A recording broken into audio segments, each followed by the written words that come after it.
Coach Massi here from Massi-Machado Strength and Conditioning, and we're back with another episode of Move Your Feet. This is actually part 2 of the Violent Feet series. We got a great email request from someone, great email inquiry from Heather Tomasino in Jacksonville, Florida, that was asking us about the concepts of violent feet.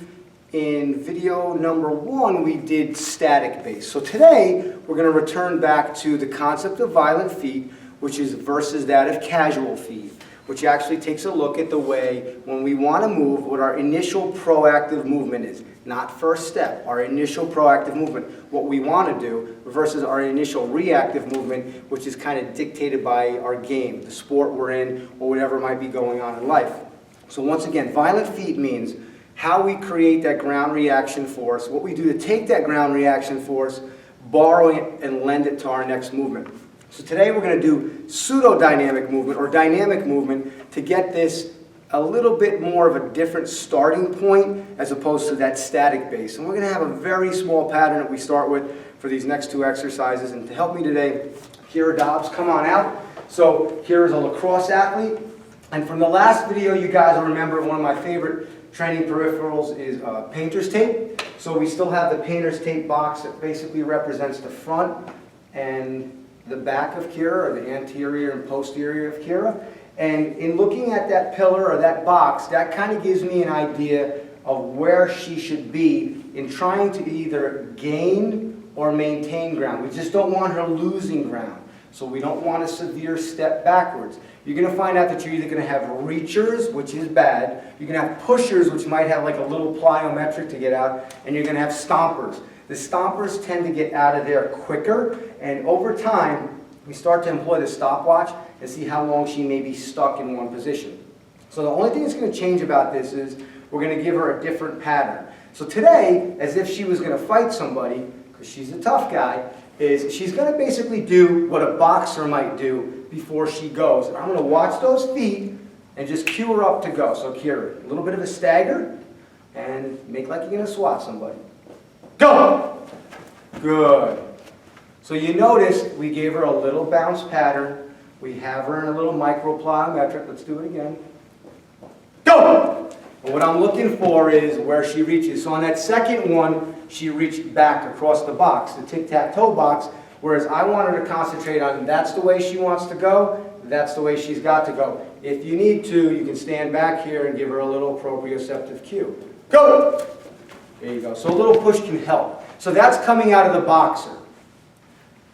The next thing we just started to do was we give a line hop. So we're now having them change laterally to go in a linear fashion, which is kind of cool because it's going to start to flush out a lot of kinetic glitches to find out if that athlete can get the foot down to go. And it'll also kind of give you a better idea of what type of quad versus hamstring development versus gluteal development that you might actually have in place if they tend to get stuck between these 2 patterns.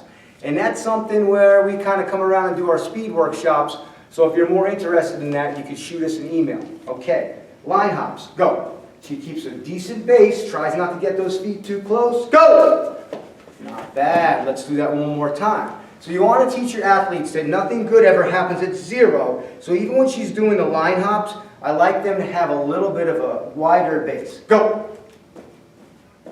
Go! And that was pretty good. She's getting out. She's getting out. So just like we did with Maddie Fate in the last video out of the static base, we're going to make Kira hug the ball. She's going to get underneath it. We're going to remove that upper kinetic chain. We're going to isolate the lower kinetic chain. She can't even see her feet. We're going to go into boxer. So stag it up and go. Go! Drop it. Good girl. Come on back. Now she's going to come out of the line hop. Getting tired yet? Hop. Go! She tried to anticipate. Come on back. That's all good. That's all good. She's got a really nice base going back and forth. Set. Jump.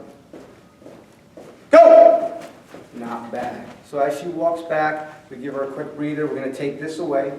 And like we said last time, you can use one of these Superbands. You can put it on the athlete.